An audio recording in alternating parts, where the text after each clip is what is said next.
Good afternoon. Welcome to the Muscle of Yarn podcast. And this is our bonus episode. Yep. For our Meet the Farmers. Because I'll be in England right now. Yep. So when you're watching this, Kelly will still be in England. Yep. So we're filming a week and a half in advance. But just an intro, because we're gonna post the video that Ange did for Meet the Farmers, so you can hear the talks that they did. Yep. If you weren't able to attend. Yep. So this isn't a normal episode for us, but Nope. we did want to give you some picks of the week for this week. Yes, so we did. you can kind of watch the beginning if you don't want to watch the Meet the Farmers, or if you were lucky enough to come and listen to them in person. Then you can just watch the beginning and then absolutely carry on. And I'm not entirely sure what the sound quality is like. It was really loud in here. There are a lot of people. There's a lot of people in here. I will do the best I can to filter. But if the sound quality is a little off, I apologize. We're just doing the best we can with the equipment that we have in a whole store full of people. Yeah, it was really busy. The parking lot was just insane. Swamped. So. Yeah. We can do a little intro. So we're coming to you from Muscle of Yarn. It's our yarn shop in Shelburne, Vermont. And you can find the yarn shop out on all social media as Muscle of Yarn. Yep. And I'm Angela. And I'm Kelly. And you can find me out on social media, Instagram and Ravelry as Junior Bird Kid. And you can find me on Ravelry as Kelly Spins. And you can find me on Instagram as Kelly O Spins. Yep. And so the way our picks of the week work is that Kelly and I each pick a different item, and for a 2-week period you get 10% off with a coupon code that we give you in this segment. And we did do a tutorial for that in episode 73, so if you have any questions about where the code goes, please go check that video. Right, because we don't do reversals of that. Nope. Because it's just can't. All right, so we have a special treat for you guys this week because we just wanted to do something fun. And what's more fun than stripy socks? I know. So we have them listed separately in the show notes, but I don't think we need to spend too much time belaboring. So basically all of our Regia Perfect sock yarn is a pick of the week this week. So we have the Arnie and Carlos line, or part of the Arnie and Carlos line, and we also have just the regular 4-ply color. And I just picked a few of them. Like, I think I brought over like 8. And the stripy ones. So I did some of these on my sock knitting machine, not this colorway, but some of these, and I showed them. It was quite a few episodes ago, but I showed those. So there's a lot of different We have styles. a ton of different colors. Those are really fun too. And then there's these stripy ones. Well, I guess they're all a little bit stripy in their own way. Yep. So they're really, really fun. So they have the yellow yarn in them at the beginning, and then they have it halfway through, so that you can... I like this one. Yeah, that one's really nice. Match it up so you can get 2 exact pair of socks. Hence the perfect. Yep, and there's directions on the ball band for how to start. So if you do your socks toe up, you're going to want to start from the outside, and if you do your socks top down, you want to start from the inside. And they put the little thread here, and they have it pull right from the center, so you're pretty much good to go. Yep. So I think we'll just keep it really simple this week, and we'll just do weekly pick perfect. Perfect. For our code. So that'll be good starting June 15th for 2 weeks. So it's perfect, and we'll put it down here. I'll put it down here. Pairfect. And so without further ado, we will bring you Meet the Farmers. Excellent. Okay. Bye.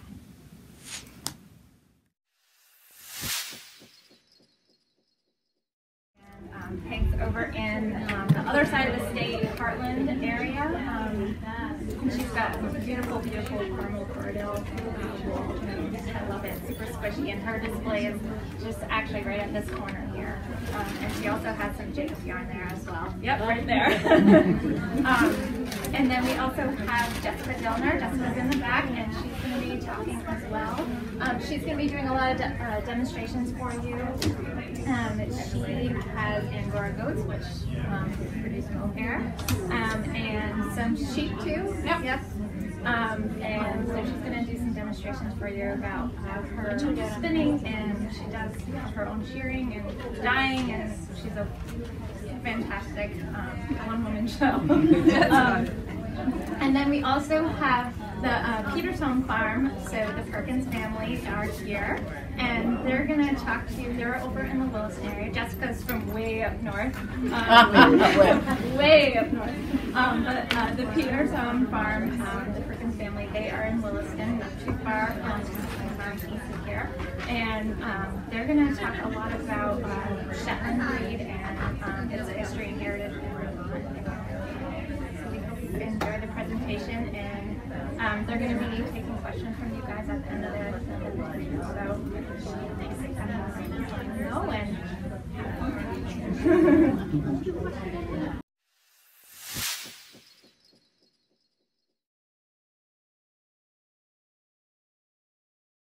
I'm not going to talk to the slides, but if you get bored with what I'm saying, enjoy the pictures. This is Sanitary Farm. My name is Peggy Allen. I'm wearing this t-shirt because I literally came from a farmer's market in Norwich, Vermont, and got my husband to cover the last 45 minutes so I could race over here to meet and talk with you guys. So, how many are thinking they'd like to have a sheep farm? Okay. So I don't know whether to make my talk like, oh, by the end, I really have to have a sheep farm, or, oh yeah, no way.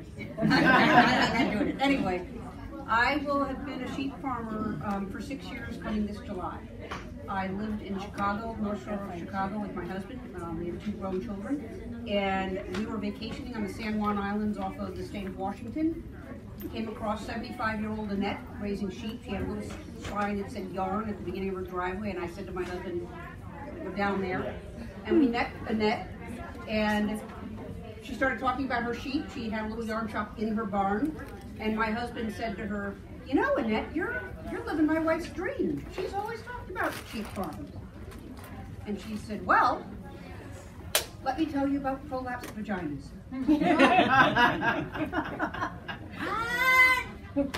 We stayed and had a really lovely visit with her, and as we were leaving, my husband turned to me and said, if you still have that dream, I'm ready to go live your dream.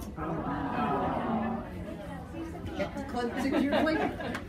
So that was the beginning of the vacation, and so for the next 8 days, I was like, well, where would we go? How would we do it? And kind of getting him involved in it. Less than 10 months from that statement, we sold our house in Chicago. We made 3 trips to Vermont. We looked at 40 properties. We found the flock.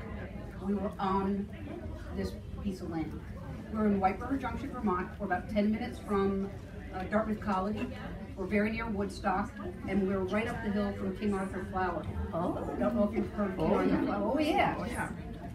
When we started to think about doing sheep, I wanted to make sure something's very clear. I knew nothing about sheep. The only reason I would say to my husband, wouldn't it be cool to have a sheep farm someday, was because we had chaotic lives. We were raising children. We both had 2 very demanding jobs. And in my mind, a sheep farm was like bucolic, restful. Wouldn't that be cool? I just want to be very clear. I had never been near a sheep before. I had a spinning wheel when I was right out of college, but I'd given that away because life got crazy. So when my husband said, I'm willing to live your dream, my dream was fantasy. I didn't know anything. So of course, when we got the sheep onto our property, we got the invisible fence around it because we were told that would be fine. My parents and were visiting, and we were all inside the invisible fence, human beings, so we're going to turn it off so we don't get zapped. And the 2 3-year-olds, we bought lambs and 2 older ones because I wanted to have lambing go well. Those 2 3-year-olds looked at us and they were like, you're idiots. And walked right to the fence, right down the driveway, 5 o'clock at night, cue the rain. They spent 5 nights wandering these hills. I didn't know anybody because we just moved there. I called the Hartford police. White River Junction is part of Hartford, Vermont. And I said, I'm a little embarrassed. I'm calling. We've lost 2 sheep. Fine, ma'am. What do they look like? You gotta be kidding me. That's how we met our neighbor. The idiots from Chicago don't know anything about sheep, and I'm wandering up people's driveways asking, have you seen 2 sheep? Bonnie Latham of 7th Heaven Farm, it's a horse farm not far by, called on the 6th day and said, Todd, I have your sheep. And by now, we've been racing and chasing all these calls. Todd said, Bonnie, thanks for the call, but do you see our sheep or do you have our sheep? She says, no, I have your sheep, because they wanted to be near the horses. Long story short, we bring them home. We get a little smarter about fencing. We have permanent fencing, and the journey, again, it's been 6 years, has been outrageous. It's been very humbling. We've had a front row seat to some extraordinary birthing. Being there for lambing is unbelievable. You just see the power of Mother Nature like you can't imagine. There are times you need to intervene. We had 2 baby lambs born. This lambing started on April 8th. We had 9 lambs in 24 hours. That doesn't usually happen for us. We had 1 that had hypothermia, which means that very cold. Normal body temperature for sheep is 102. This one was 91, and it's cold outside. So you have to intervene quickly or you'll lose your lamb. And for us, that means tubing them, which is putting a tube down into their stomach and giving them placer milk laced with artificial colostrum. Thank you, colostrum. And then I have an eating towel that I microwave and put them on, and it takes about an hour and a half or 2 to swing them around. We've learned our lesson. We don't wash them. We don't want them to lose the smell from their mom. Bring that lamb back. That we had to do twice this year. But it's okay. We've learned a lot. We've learned a lot because of the mentors in the area. There's an amazing Vermont Sheep and Goat Association. You can type a problem at 8 in the morning, and at 8:02, seasoned farmers are starting to tell you, have you tried this, have you tried that? It's unbelievable. A lot of people ask, why are we doing Corriedale? That's what I'm raising for the most part. We had some Cormos, which are very similar, but when we were in Chicago and we started to unfold our plan, we went up to Whitefish Bay, a bed and breakfast and farm. If any of you are from the Midwest, Dick and Gretchen run an incredible bed and breakfast, and they had, I think the flock has shrunk a little bit, but at the time they had 135 Corriedales that they jacket year round, which now that I understand what jacketing means, I'm like, you gotta be kidding. We went up there for the weekend. They explained why, very patiently, they do Corriedale. They've been in business for, at the time it was 26 years, so we weren't asking them a question they hadn't been asked a gazillion times over. And we listened to what a Corriedale was, and we said, oh, okay. But we then flew to the Maryland Sheep and Wool Festival, where every single breed is represented. Anybody been here to the Maryland Sheep and Wool? Is that a circus or what? Yeah. Right, so we get on a plane, we fly there. We're not vendors. We're still living in Chicago trying to pick, and you know the big barns that have all those sheep? You go to the first one, it's the Fin Association. You hear all about fins, and you're like, oh, geez, we ought to do fins. And you go to the next group, and it's the Tunis. And they're reading about theirs, and they say, yeah, but what about the fins? And they, oh, yeah, sure, if you like foot rock. So each breed association is like extolling the value of theirs, and then kind of quietly. Anyway, we decided to stick with the Corriedale because Gretchen and Dick were so convincing. And the advantage of the Corriedale, I have some roving that just came out, and let's pass around. So this is, yeah, right. So the Corriedale is dual purpose, meaning it's a pretty big animal, so it can be both meat and fiber. If you're in the wool business, I learned, you are also in the meat business. We do on-farm slaughter of our boys in November, and I sell the meat to area people, and I take the hides, I salt them down, and I ship them to what I think is the best tannery in the United States, and it's not Bucks County in Pennsylvania, but Stearns in Milwaukee. They just do an extraordinary job. So with each of these steps, you've got to learn a little bit more. How am I going to sell the meat? What are the rules and regulations? I can't sell meat at the farmers markets or to restaurants or retail unless the animal's been slaughtered at a USDA facility. So I can sell sausage, which I did. I have the girls slaughtered at USDA, but I want my lambs that I'm going to need to slaughter to be done in the most humane way possible, which is on-farm slaughter. Don't mean to get into the graphics, but I gotta say that was part of the eye-opener, realizing that that's going to be part of it because you can't keep the boys. I have 2 intact rams. I don't need more boys. I can't have more boys. I can castrate some. Those are called wethers. If they have a particularly nice fiber, I'll keep them on. But you just find yourself learning things left and right. And I would say for my husband and I couldn't do it without him. These are big animals. I need his help when it comes to trimming hooves, when it comes to vaccinating, when it comes to intervening in a birthing situation. I probably, this year alone, I probably pulled out, of the 15 lambs we had, I probably went in and had to pull out 3 of them. Breech. And you go, well, how do you know? What do you do? Vermont Sheep and Goat Association, the mentors that you get to know. It's a lot of live and learn, but I have to tell you, it's an outrageous adventure. And I can't tell you what it does for a marriage to go and say, we're going in a totally different direction. We are going to hit the reset button. I will say the one thing that makes it doable is that all along in our model, we wanted to include a vacation apartment. So we're on VRBO and Airbnb with a vacation apartment that is in this incredible setting, and it's done incredibly well. I basically booked until October 1st this year. I have almost 80% is now repeat business because people come up the driveway and they go, oh my goodness, you know, the pictures don't do it justice. And we're so close to Dartmouth and we're so close to King Arthur Flower and Woodstock that it really, so that, as my husband says, helps minimize the losses on sheep. Because as you saw in these pictures, we built a barn, we built a tractor.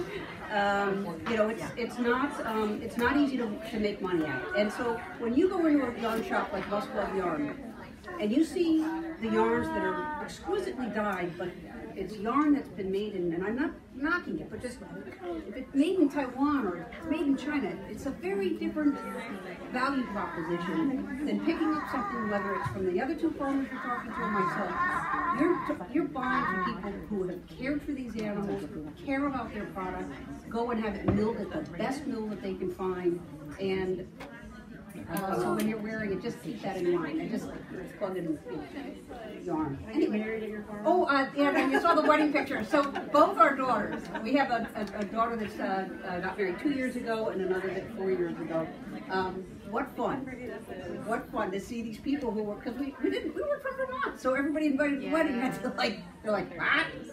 From Chicago or Connecticut or New York. They gotta go up to Vermont, and they come up the driveway going, oh. We had a great 2 weddings. So can I answer any questions? I know I've been talking a mile a minute. Yeah. What did your daughters think when you, within 10 months, were packing up and They got it. They got it. What was interesting is our oldest daughter was a 4th-year veterinary student at Cornell at the time.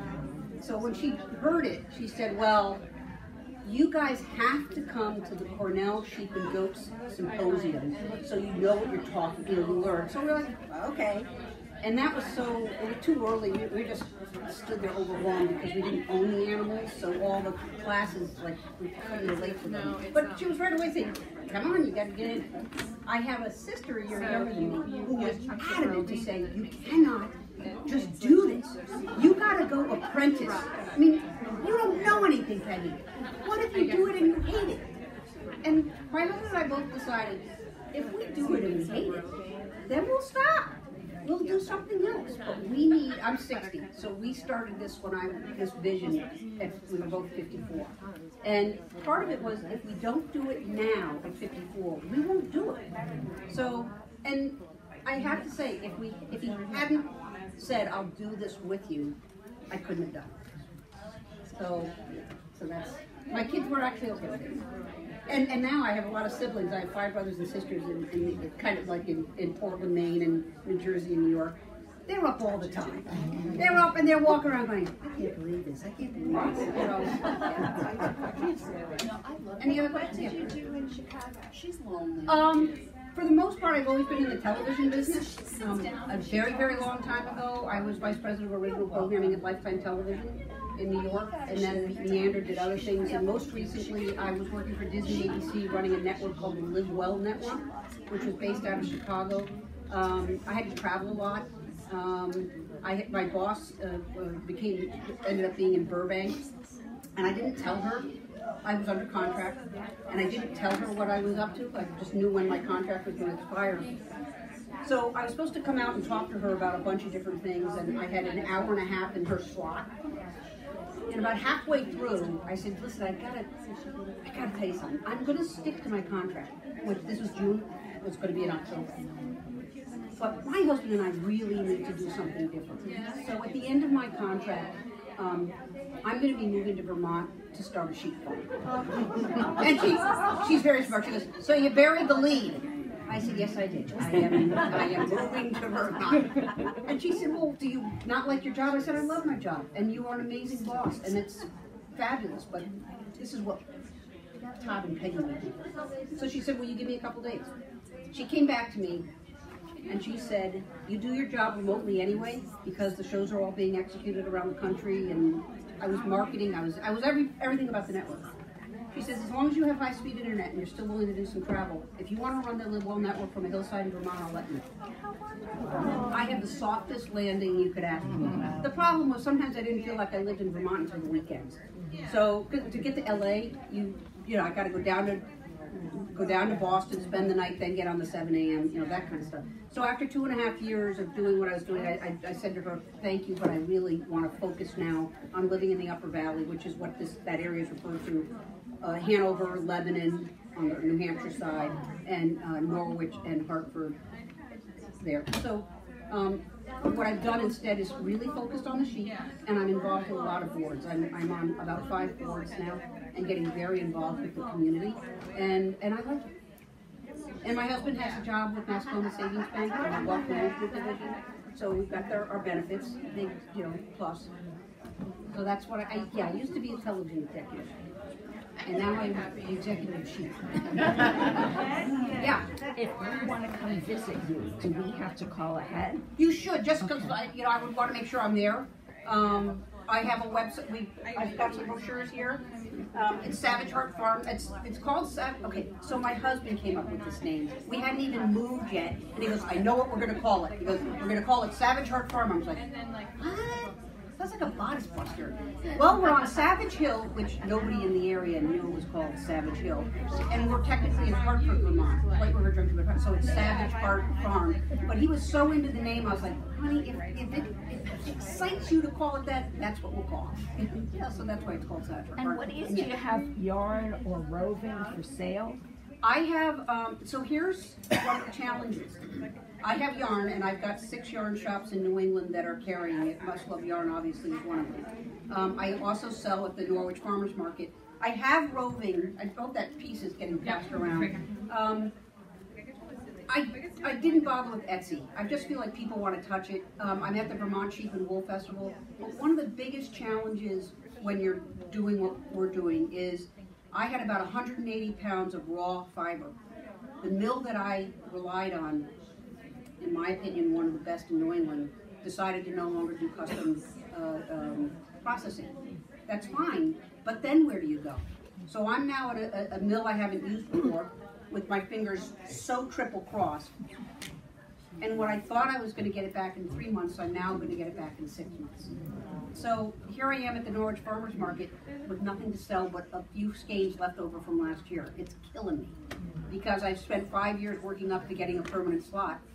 So I'm doing a lot of soft shoe of, you know, there's only so many grocery bags you can make out of sheep grain bags. So that's the challenge. But a combination of retail, farmers market, and the Vermont Sheep and Wool Festival. And that basically cleans me out. I think I had about, I'll probably get this a little longer, maybe 650 skeins last year. And I used to, my first mistake, I did half into roving or raw fleece for hand spinners and half into yarn. Well, then I didn't have enough yarn, and the stores would call to reorder, and I didn't have any more. So I made the decision. I could sell all my fleece raw tomorrow. But it is, if you're willing to put the capital into making it into yarn, you can do better. So are you dyeing it yourself? Yeah. Yeah. I hand dye it over. Moret is the chocolate brown, like chocolate brown. That shot was this Moret dyed over. killer. It's really lovely. I've learned, that's the other thing, so then I'm learning how to dye. It's a lot of fun. Oh, yeah. Any other questions? Yeah. What is the first garment or project you made out of your yarn? My own yarn? Geez. A sweater for myself. It was a pullover. My daughters are better knitters than I am. Really much better. They learned in college and it's part of that younger wave. But if you're doing what I'm doing, you get better. So I've now knit a lot. And I've been experimenting more. I did I've got a lot more knitting, but it was a pullover sweater. Yeah. We right now have 41. We winter over between 28 and 30. I'm hoping, and part of it's the husband who has the day job, who's kind of putting the, doesn't want it to get too big. I'll probably winter over 30 again. So what I do now is I'm getting known for, I have the colored Corriedale, so I sell a lot of my girls for breeding stock. Last year I sold 9 to, have any of you been to the Hildene estate yet? Yep. Did you see, they have sheep? Those are my sheep. I was so thrilled when they called and said, I had this mystery call, not going to tell you who I'm representing, all this baloney. And then after they bought it, the guy came up to collect them. I said, Tom, will you tell me where these guys go? And he goes, have you heard of the Hildene estate? I was like, yeah. He goes, they're going to introduce sheep on them. So, yeah. Anything else? Great. Well, thank you very much for your time. And check out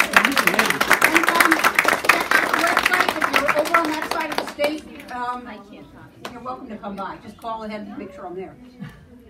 Thank you, Peggy, for having such an awesome slideshow. Yeah, beautiful. We don't have that. Yeah. No, but it just shows the whole season. It just, the challenges and the beauty at the same time. In the bed. The blood on the ground. Yeah, it's all part of it. All right, so I'm So yeah, if you see stuff come back, yes, I'll just somewhere. Yes.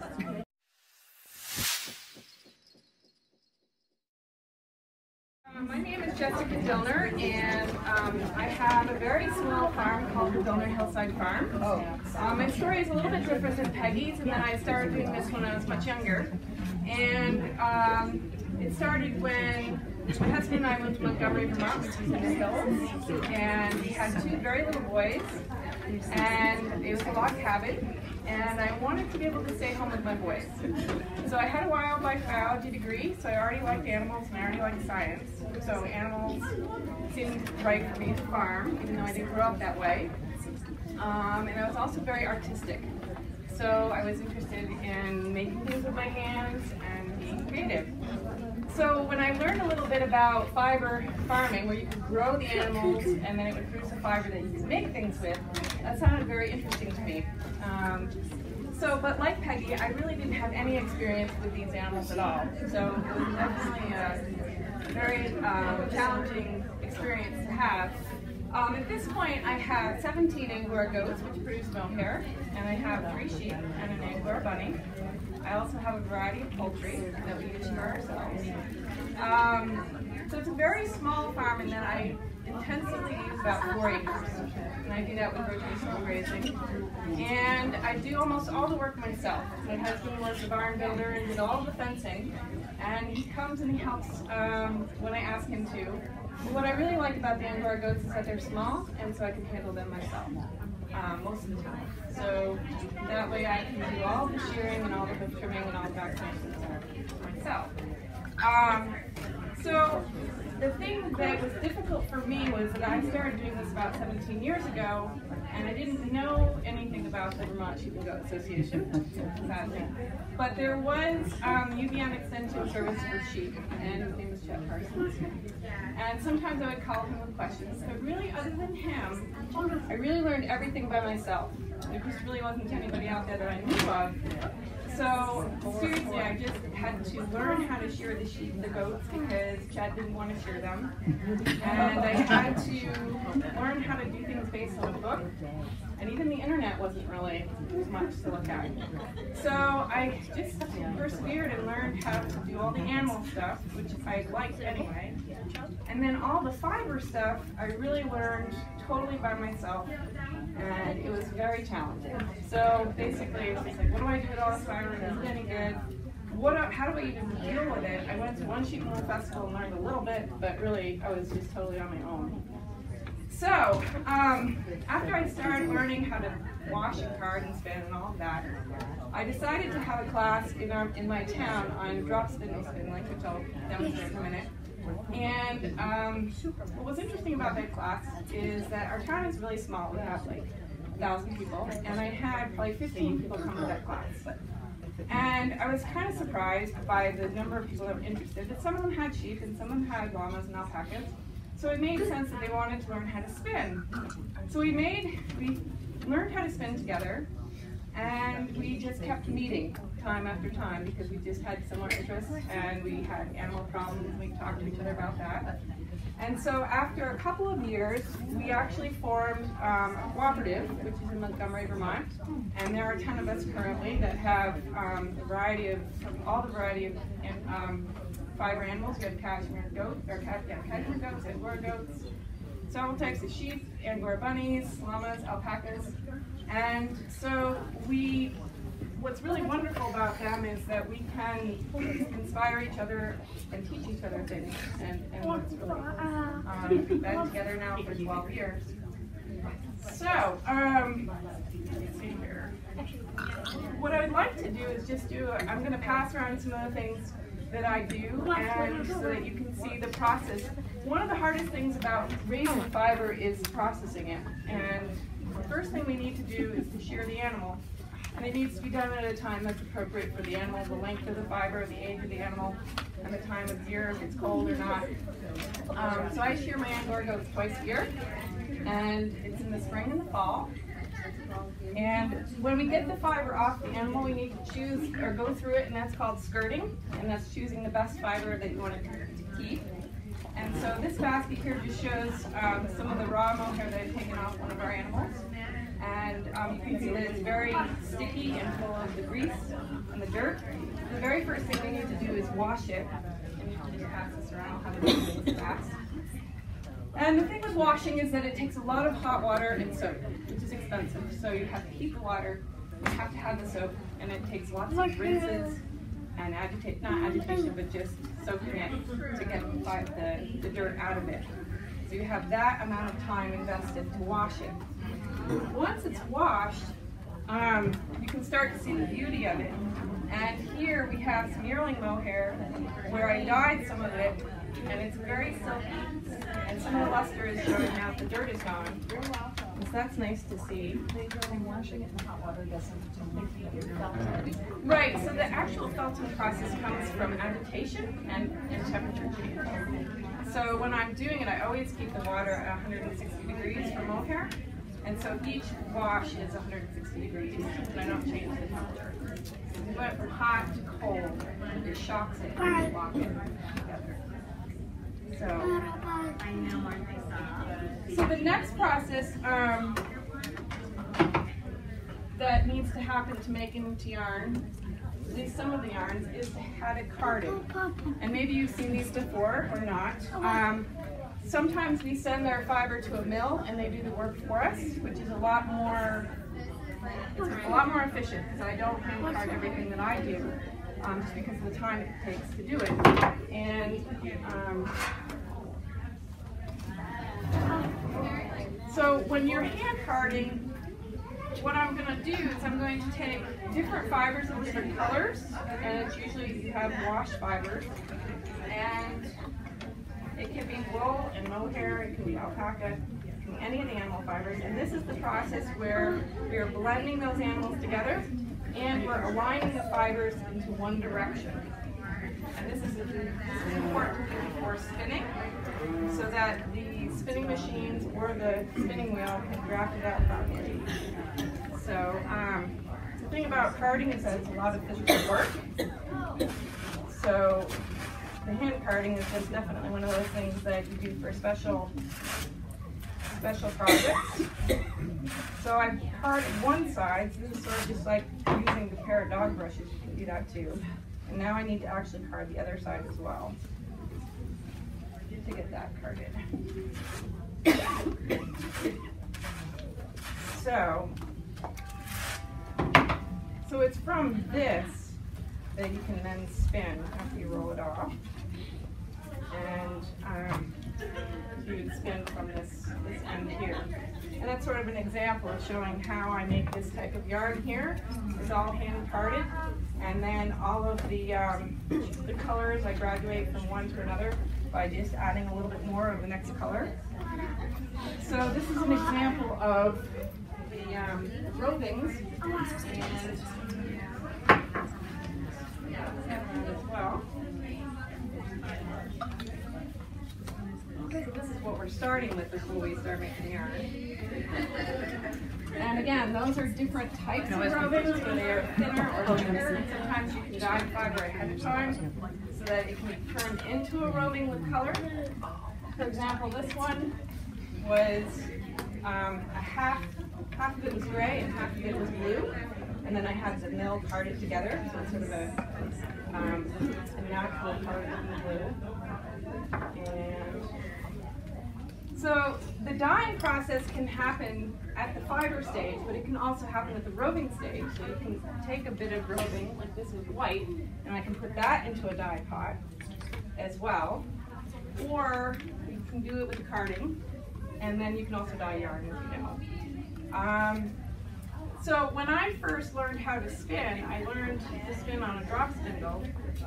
Has anyone ever seen one of these? Okay. So before I really knew what I wanted to do, I mean, I knew I was going to have a fiber farm because I had farm and animals and all that, so I kind of had to. And then I didn't have a spinning wheel, didn't really know anything about them. So I spun on this for 2 years, and I tried to make enough for a shipping festival, which is kind of funny because that's a lot of yarn drop spindle. But I did make some, and that was encouraging. And I made a sweater, and I've made an Afghan with drop spindle. But the act of spinning is just, when I'm teaching it, I'm just describing how the fiber is a certain diameter, and you want to draft it to the diameter that you want, either thin or thick, depending on what kind of yarn you want to make. And then you're just twisting it, because if you twist it, see, this has no strength at all. The act of the twist is what makes the yarn. So when I'm making a single ply, I spin clockwise. And the cool thing that I learned about doing this is that all of the yarn is dried before spinning wheels were developed was made this way all over the world. And the spindles were all different sizes and shapes and made out of different materials.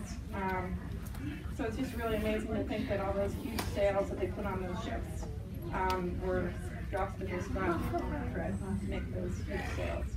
So that's a lot of spinning to do. So children did that, and anybody who was not working did a lot of spinning to keep things going. So, and then they developed the spinning wheel, which is a lot more efficient. So, and let's see here. So one of the things I wanted to do while I was here is just talk about the different yarns they had for sale here, because they're all made a different way. And I think what's unique about what I do is that I'm starting from the very beginning of the process and going to the very end. So I'm shearing the animals and I take the fleece off and I know, okay, this one I want to hand spin is just super kid mohair, and I'm going to make these skeins because this is the best stuff I have. And then the next one would be the yearling mohair, and I'm going to use that in this mohair lock yarn. So it's the pretty stuff that I've passed around. I add that to some of my nice rovings to make lock yarns. And let's see here. So for example, on my wheel right now, which if you're when you are wandering around, you can see when I'm making a skein of yarn, I sit in my lap. I'll have a whole collection of fibers to use, and then I randomly put them together so that I'm interspersing both rovings and the locks themselves, which a machine can't do. So that makes what I make unique and one of a kind. So this one is sort of one I started making because it seemed like it was a trend to have the color changing yarn. And I thought it was kind of neat how when I'm spinning, I can actually hold in my hand, if I'm starting with a white, I can then add a little bit of the red and then phase out the white and then go to another color. And I'm not sure a machine can do it exactly the way that I do it. So I thought that was kind of cool to start making that. Another thing that I have for sale here is the little skeins of kid mohair. And this is because the kids produce a very small amount of fiber. It's only about a pound, maybe a pound and a half. And so I want to save it for special projects. And so I make a little bit of it, and then you can put it on, say, a baby hat or on the edge of a pair of gloves that's nice to have for an accent. So that.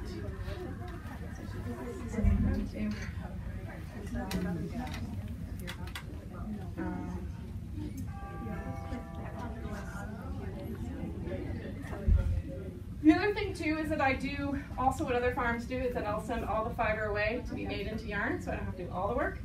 And when I do that, I really try to pick the very best stuff because I'm spending a lot of money to do this, and I don't want to mess up. So, for example, this particular skein is my kit mohair from one of my baby goats, and then I found some absolutely perfect black merino wool that was from another farmer, and some really long black alpaca, which is hard to find sometimes. And so I thought that would make a really nice black blend, and I was very happy with what Steel River did to make that. And I used one of Green Mountain Spinnery's patterns to start a cowl. That is not done. So with that,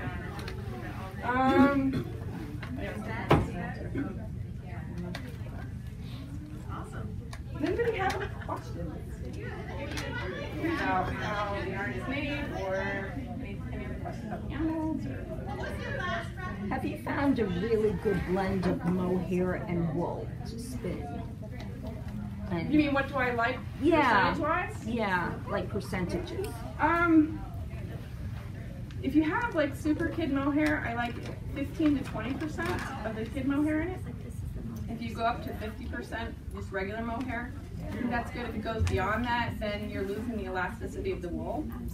So probably not more than, it depends. When I'm blending my rovings, it sort of depends on, like if I have one fleece from one sheep and then I have a fleece from one goat, and then I might combine them together and not really know what the percentage is until it comes back. So it sort of just depends.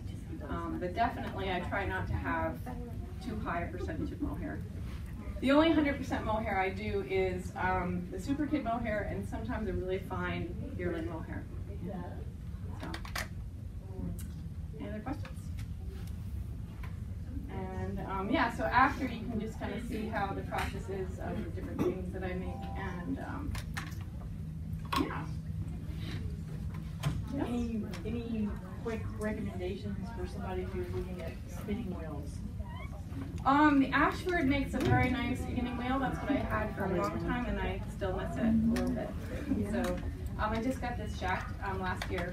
It's sort of the BMW wheel, so I'm very excited to have it. It's a little more, I spend a lot of time spinning. So it seemed appropriate to finally move up a notch. And so I'm very happy with it. But Ashford certainly makes one that's less expensive and totally functional, because that's what I taught on for 15 years. So yeah, I mean, but I can't really say to the other ones, because I don't know, it's like so many.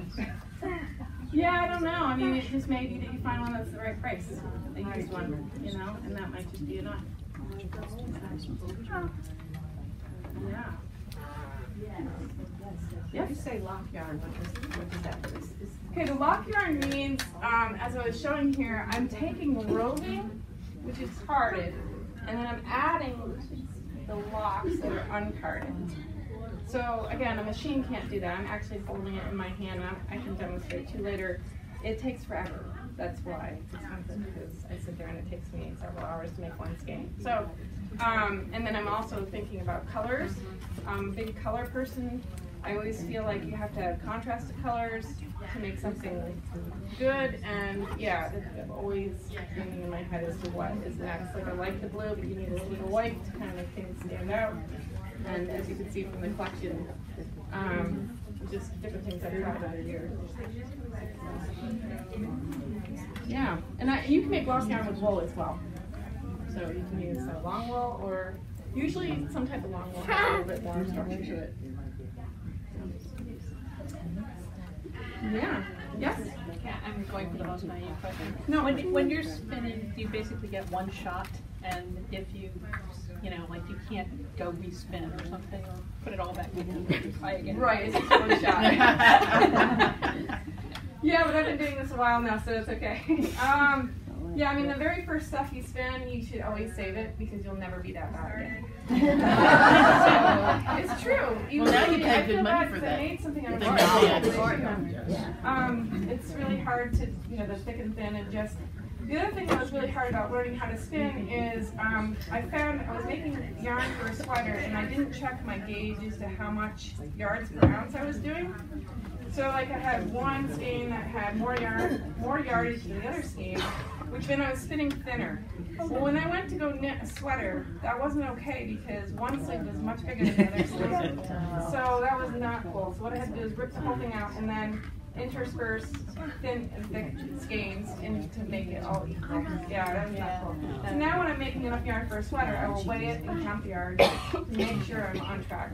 Because yeah, there can be some variability, not that much. Yep. What do you use for your dye? Good question. Pretty much everything. I am trying to trend now towards greener shades. And natural dyes because those are more environmentally safe. Greener shades are a type of dye that are certified organic, but they're difficult to use. So you get 9 colors and you gotta go from there. So it's not like if you want lime green, you get lime green. You have to fix it, you have to make it yourself. Each color has a different amount. So like one will be 3 teaspoons per pound and one will be 1 teaspoon per pound. So you have to do a lot of actual math to get the right colors. Sometimes they just sit there at the pot and just go, fancy enough, and it may not be what I want. So and then I might actually go buy lime green if I want to. Natural dyeing is fun, but you do get a lot of this kind of color, which is fine if you want that color. So light greens and yellows are very, very common. I have done some indigo dyeing, which is cool, and then cochineal and logwood. Those are commercial. You can also buy or just use onion skins and other things that you have around the house. But again, the problem with natural dyeing is that it's also a lot more time consuming. So you have to pre-warm and rinse and rinse and stuff. So whatever I feel like I want to do is what I do. Yeah. This is good. All right, well, I'm going to leave this stuff up here while they're doing their little talk, and then you can kind of process.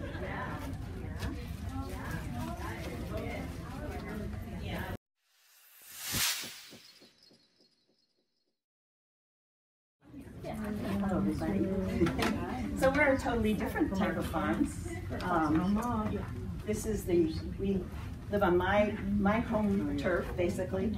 We are the 5th generation that lives on this farm. And currently there are 3 generations living here. Our son, us, and our son, and their 2 grandchildren. This farm was purchased by my grandfather many years ago, and they raised Herefords at one time. They had pigs, they had all sorts of different animals. And when my husband and I retired from working public schools, we decided, well, he especially wanted to do Shetland sheep, and he's going to tell you a little bit about Shetland sheep when that time comes. But it is a beautiful fiber, and while he's talking, I'm going to hand around some of the things we've made and some of the yarn. We do have our yarn. I do spin, but I'm not as patient as Jessica.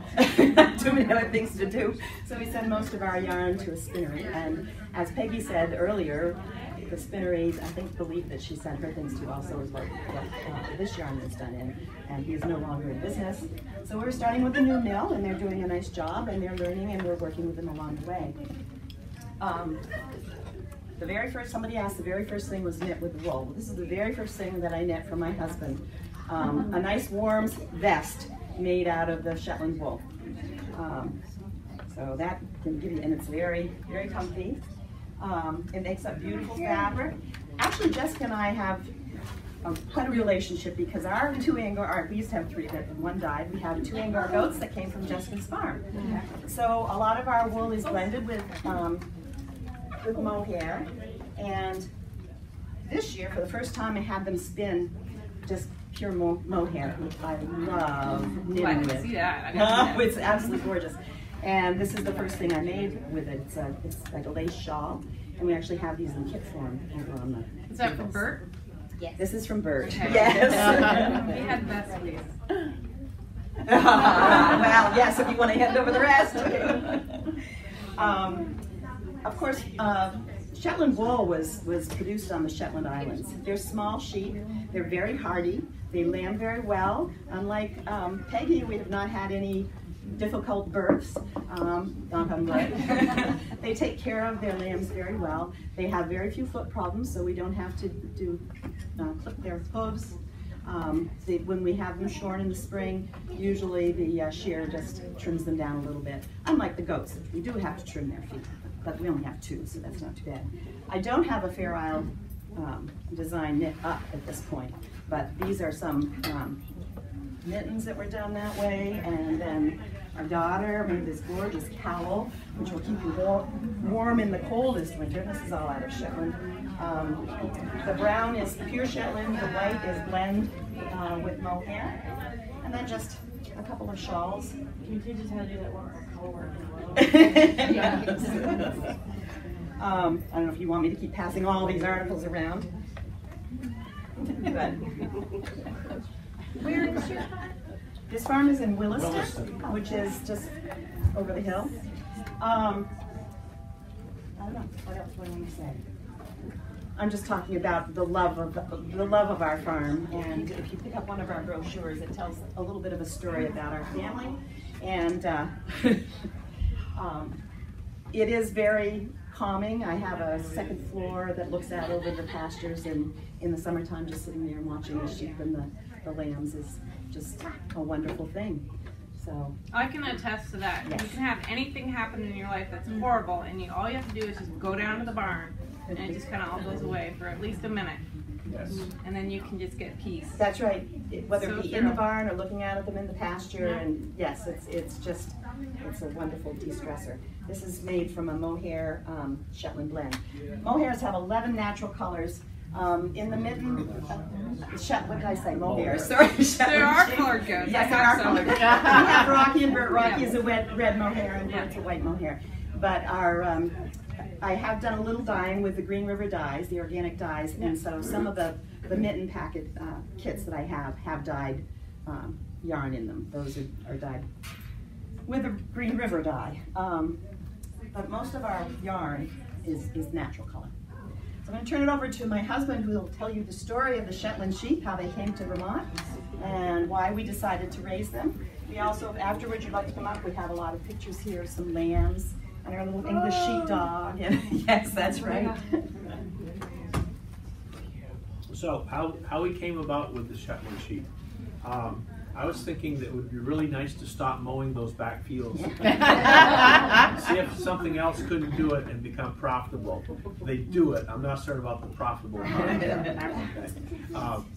So I was reading through the little booklet that you can get on all the different types of sheep and all of their pluses and minuses and so forth. And we had some animals in the past, so we were a little savvy about what you don't want to have to do. And I said, well, you don't have to dock these, in other words, cut off their tails, because they're born naturally with a little short flat tail. They have very few foot problems. They can eat most anything. They're very hardy. They lamb well. I said, well, those are all the good attributes. What would be some of the bad things? Well, the bad thing is they're small. So if you were thinking about raising these for meat, you gotta have to think of them like 2 at a time. They're not really that small. The rams could be 80 to 100 pounds. But unlike the big Dorset or a Colombian that can come in at 250 pounds, that's a big difference. Especially if you have to be the one who wrestles one of those guys. Okay. So the size, the temperament, and all that sort of stuff sounded intriguing. And then I found out there's 11 natural colors that you can get. And 31 different markings that they can have. So I said, well, this sounds really intriguing now, because whenever I do some research, I usually find out it's going to become very complicated. And where would I have to go to see a Shetland sheep? So I'm figuring, oh, I'll go online and check, and I'm probably going to have to go to Oregon or Wyoming or something like that. And lo and behold, I found out the first ones brought into the United States in 1986 were brought here by Dr. Linda Doan, who lived down in East Braintree, Vermont. These animals were almost extinct in 1976. So Colonel Daly, who was a collector of animals that were near extinction up in Canada, would go around the world collecting animals. And he decided he would collect some Shetland sheep from the Isles, and they were starting to, because the mainstay for the people who lived in the Shetland Isles many years ago was to raise the sheep, make the hats and so forth to sell to the fishermen. Well, most of the business up there is now North Atlantic oil, so people aren't crazy about swapping fish for a wool hat, if you will. And there was no real reason to raise them anymore. So they were starting to disappear, and so Colonel Daly decided, I'm going to get some of these, I'm going to bring them back and see what I can do. So while he has these few sheep that he brought in up Canada, at the same time, Linda and Tut Doan read about these. They thought it might be something nice for their farm down there in the extreme hills of East Braintree. So they, after 5 years, because of the quarantines and this and that and everything else, they brought the first flock back to Vermont, and that was in 1986. And they became the first, they were flock number 1, we're flock number 2488. So things have expanded a bit across the United States. We have a full association of people who raise Shetlands. The average size flock is only 40. There are some who have reached out there and have like 300 or so, but the average is 40. So it's an interesting story. I'll cut to the chase real quick. So I called these people up, said, I'd like to learn a little bit about Shetland sheep. Can I visit you? We don't talk about them on the phone. This is going well. He said, you'll have to make an appointment and come down and talk with us. And we're busy right now, so we can probably give you a half-hour time. So we steeled ourselves and we went down there to visit these folks and figured that we had no idea what we were going to be up against. And we ended up being there for a half day. Because once they started talking about their sheep and all of that sort of stuff, things just, and we found that that's pretty much common with most sheep breeders. So forth. We visited some in Nova Scotia and so on and so forth. At first, they're kind of standoffish, they don't say too much, and you ask them a question about their sheep, okay, then you're okay. Anyway, we brought these little sheep and brought them up to Williston, and we are quite proud because our ram is from the lineage. Carrie, she spent all of her savings buying this guy, is a descendant of Duncan, who was one of the first Shetland rams brought over from the Shetland Isles to Canada. So we have the Duncan lineage at our farm. So that's how the Shetland sheep thing almost were out of extinction, how they wound up in the United States. Lo and behold, Vermont was the first one to do it. And we have some in the lambs that are just delightful right now out there bouncing around. And we've really enjoyed raising them. They're small, they're colorful. And as we said before, the natural colors, some people have raised all white sheep. And then if they want a brown sweater, well, they got to get into the Duncan business, okay? But we have all of these different shades that are just natural, and it's really quite fun and fascinating. The little brochure talks a lot about the qualities. It's very, very soft and but very, very tough as well, depending on what you make. When you make something that's very fine lace. Well, it's a story about they would take the neck wool, right, and make a shawl that could be drawn for a wedding ring. Yeah, on the Shetland Islands. On the Shetland. Unfortunately, our neck wool is probably the junkiest wool because when they're eating hay, it just gets full of everything. So. Somebody asked us at the last farmer show we did why we didn't. He had a yarn shop and he thought that would be really great if we could get all that neck wool. It was like, well, when they're shearing sheep, they usually throw that away and they throw away the part that's on the tail end to get rid of it. So maybe not right around the neck. Chest. It goes very quickly. Anyway, that's the story of the Shetlands and how we happened to fall in love with them. We thought it would be something that would be fun to do, and we're very surprised that there's something that could be done here in Vermont. So we have Shetlands right now. Linda Doan have finally retired out of the business, and we might have the largest flock in Vermont now. So not that that means anything, because sometimes you got to figure out how to feed them in the wintertime. How many do you have? We're 36 now. And we finally, I think we're at the point where we have at least one of every shade.